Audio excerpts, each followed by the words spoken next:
Welcome, everyone. I'm Dale Koulis, and you are tuning into the Friday edition of the Berkshire Hathaway podcast. And today we're joined with realty expert Adam Helgeson, and we'll be talking with him today right after this. What would tomorrow look like if you sold your house today? Maybe you'd move to a new city or a new country. Maybe you'd pick up birding or birdies. You could get into wine, not that into wine, or skiing, warmer skiing. Or maybe you'd spend more time doing nothing at all. When you're ready for whatever comes next, we'll be ready to help you get there. Berkshire Hathaway Home Services. What would tomorrow look like? Welcome back, everyone. We are joined in the studio with Adam Helgeson. Happy Friday. Yes, Friday. Yes. Oh, yeah. I believe I got a little. There we go. Yes. Yes. How's the week been for you so far then? Ready for the weekend? Yeah, well, it's been a little crazy with no school, kids at home, wife at home hounding me like, why do you got to work? Why can't you stay home? I say, well, someone's got to make a paycheck, you know? Yeah, absolutely. Yeah, I mean, we all got to go out and do something, you know? So, plus I can't sit at home doing nothing. I got to be active. I got to be out doing something. yep. Always lots to do, especially as the season winds down and we got all this crazy weather going on. So I'm just glad temps are warming up again after that little tease with some winter temps earlier in the week. It's going to be cooling down again. Yeah, I know. Short-lived. I wouldn't mind a little shot of snow before deer hunting. Yeah, yeah. There you go. Have that perfect ambience, perfect atmosphere, right? Well, it gets them up moving, and then, you know, I don't have to worry about it because I'm one shot, one kill. But some of the people that I hunt with like to wound them, and then you got to track them, which is a lot easier in the snow. Oh, so, yeah. I can see that. That could be helpful. Now, on Wednesday, we kind of did our first part of real estate lingo there. Covered a lot of ground. We did, yes. It was a good show. So I recommend people missed it. You got to make sure to check it out, bookmark it. It was a lot of ground, and we're going to wrap it up with a bunch more terms today. Yeah, so I had them in alphabetical order, and we only made it to the E's. So, and I even skipped a couple. So now we're going to start off with equity. Equity. What do you think equity is? That's like you're built up, if I just vague terms here, I'm just a layman, so I just say like kind of like your general credit accrued through a period of time. Am I on the right track or way off base? Yeah, you're swinging a miss. Oh, shoot. So equity is the only part of your home you actually own. Okay. Right? So like let's say you owe $200,000 on your house and your house value is $250,000, right? You have $50,000 worth of equity. So a lot of people look at taking out what they call a HELOC, which is a home equity line of credit, right? Well, what they do is they appraise your house and then they find out how much equity you have in it. And a lot of times, your loan to value ratio, which is another one of my terms, right? They'll only give you like 80%. So if you only have, 20 grand in equity, you could probably get a home equity line of credit for like $5,000, if that. You know what I mean? May not be worth it. It may not be worth it, right? So that's where you got to figure out what equity is. And then when it comes time to sell, you got to make sure you have enough equity where you can, with the current market, to sell and actually break even or, hopefully make a profit. But also when it comes to equity, you got to think of when you sell, if you've been in that house less than 2 years, you may have to pay capital gains tax on that equity, right? So I was just going to say capital gains tax there. Yeah, that's a new like, one. Yeah, that's usually like 30%. Government wants to take their part, and it has to be your primary residence for a minimum of 2 years. And the reason for that is just for these people that buy a house, move in, flip it while they live there, and then sell it in a year, right? They want to make sure that, those businesses or whatever get the right tax amount, which sucks for other people. But just keep that in mind as far as capital gains. Also as part of the process. And equity, yes. FSBO. I've never heard of that word. Yeah. Well, it's FSBO. Okay. Stands for sale by owner. Okay. So a lot of times these FSBOs are for sale by owners. They try to sell it by themselves to reduce. They don't want to pay the commission for an agent, right? And I always say buyer beware, because you want to make sure you're getting represented. You want to make sure, like we were talking about on Wednesday with the title and the warranty deed, make sure there's no encumbrances, all that stuff is taken care of. So you're buying a legit house, right? And then two, sometimes it's a little awkward dealing directly with the owner, right? Because owners, they're physically and sentimentally attached to that house.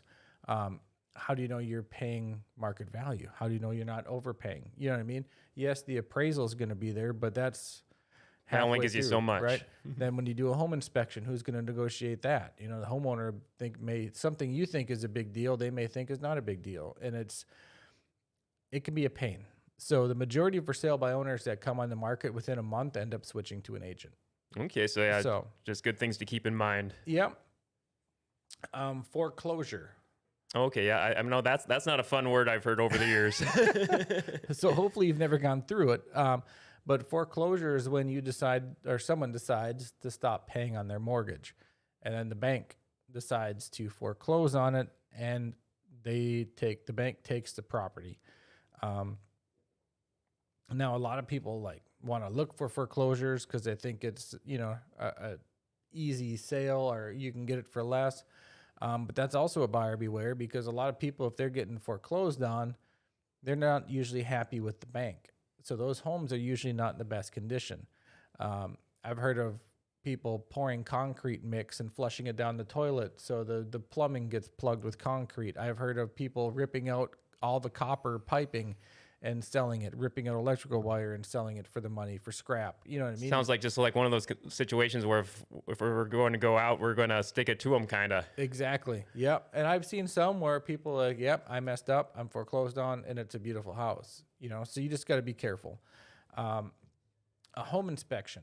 We talked about an appraisal, and a lot of people get a home inspection and appraisal confused, especially when you're looking at like FHA loan or a veterans loan. A lot of people, oh, well, the VA, the Veterans Affairs, they do their own inspection. No, that's a VA appraisal, which is the normal appraisal, but the appraiser has to look for certain things that the VA requires, right? Like flaking or peeling paint, proper handrails, that type of stuff.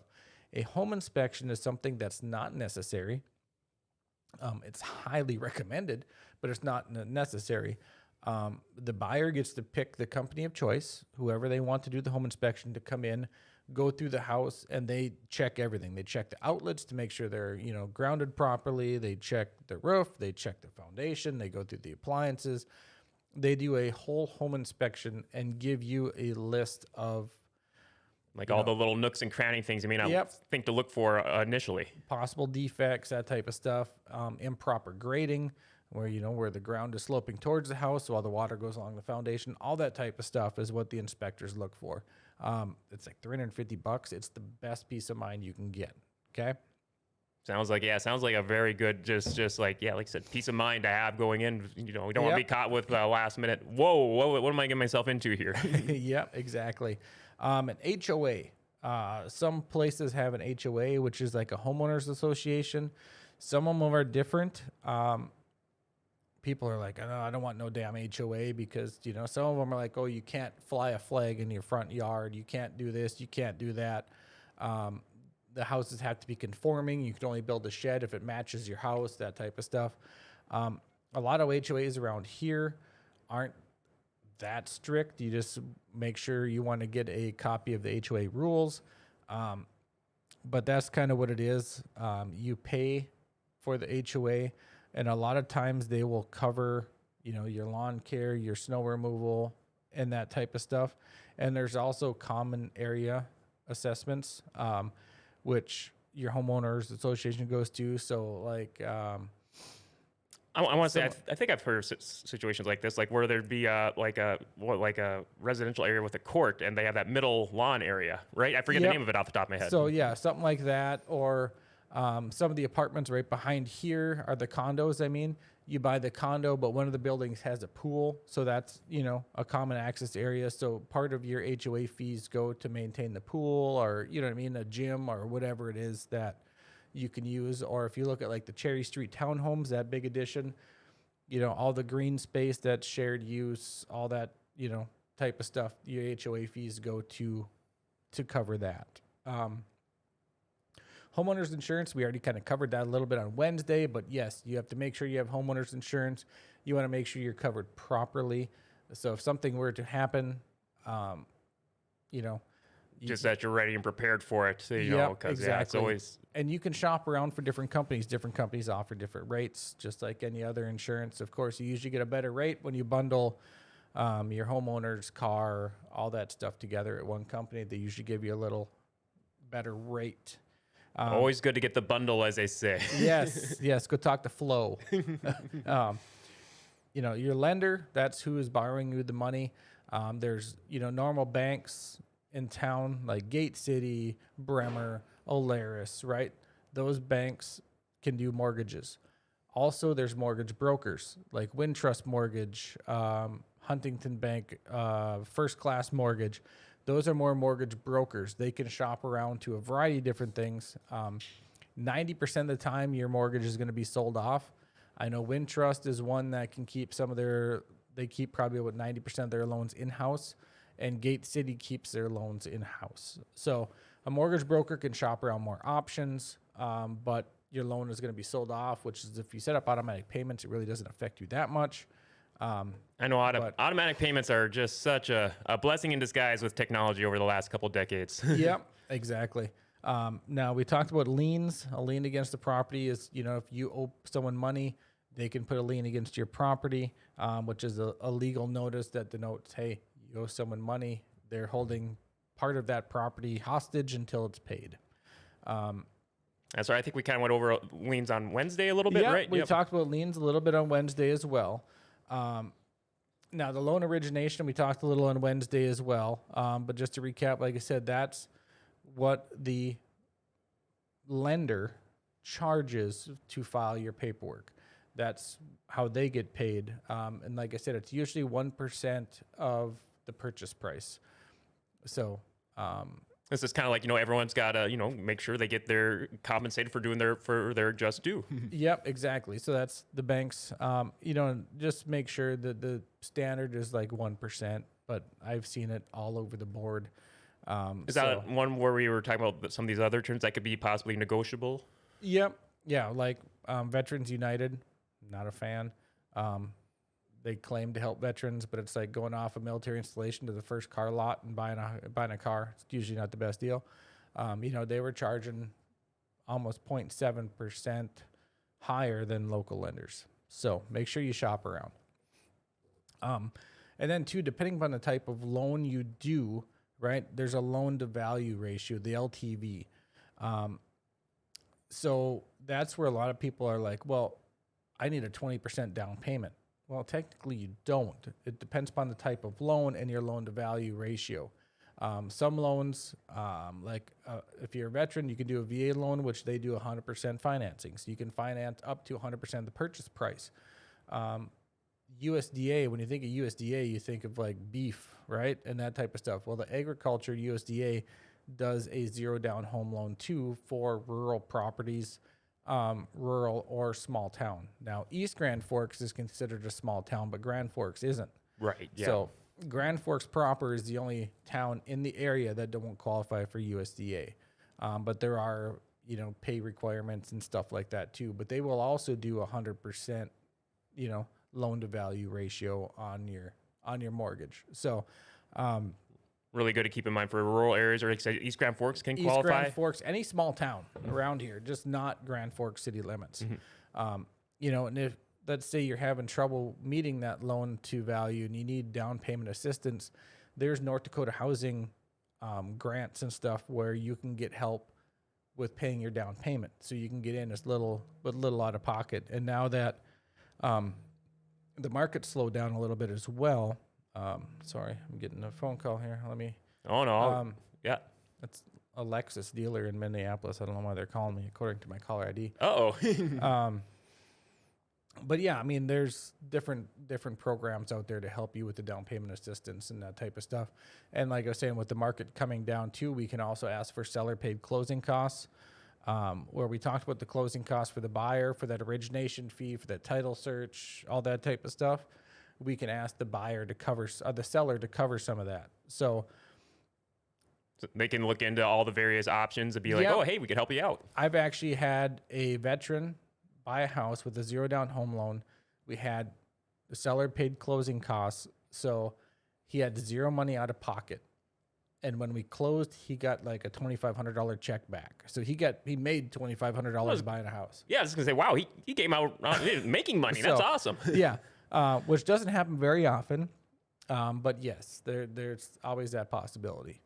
Another term you might hear is the MLS, the multiple listing system. That's the site the realtors use to find our house, list houses, stuff like that.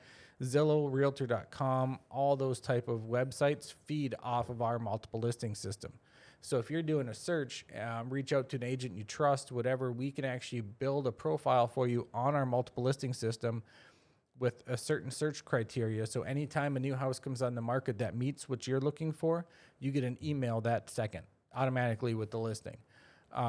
Instantly up to date. Instantly up to date. And it usually takes, 24 hours or so for it to feed to Zillow and Realtor.com. So it puts you a day ahead above the competition.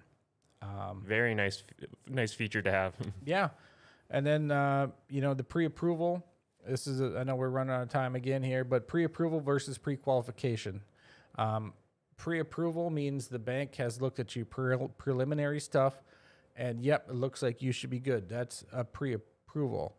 A pre-qualification just means they have sent all your documents to underwriting, right, who makes the determination, and you are pre-qualified. Like there's nothing in your history that's going to stop you. So a pre-qualification, if you can get a pre-qualification letter, it's always hands down better over a pre-approval letter. Sounds very good that they got the background check in the clear. Yep, exactly. So also just wanted to throw out there, we still have some pumpkins left. If you want to swing by, grab a pumpkin or two with your kids. If you're a customer, we have our trunk or treat event from 2 to 5:30, 31st, Halloween. We'll all be out there. We have vendors coming. And I think you'll be here in the Grand Cities Mall, too, for the trunk or treat here as well, right? I won't be, but I know some of us will be. Yep. And that's October 29th, I believe. Yep. So, and then, too, if you want to reach me about any real estate needs, give me a shout. My number is 701-317-1750. You can check out my website, homesbyhelgeson.com, or call any of us real estate experts at Berkshire Hathaway at 746-0303. Well, Adam, we covered a ton of ground on Wednesday and today with the Real Estate Lingo Part 1 and Part 2. Everyone, please make sure to bookmark these episodes. Yes. A lot of great terms to know for the future. Yeah, and I still have some left, but I'm not going to do a Part 3. All right. Well, Adam, thank you very much for your time. I've learned a ton today. Thank you so much. Yeah. And that is a wrap to your Friday edition of the Berkshire Hathaway podcast. Many thanks to Adam Helgeson for joining us today. Many thanks to producer Paul. We'll be back with the next Berkshire Hathaway podcast Wednesday morning at 10 o'clock. Until then, hope you all have a very great weekend, and goodbye for now.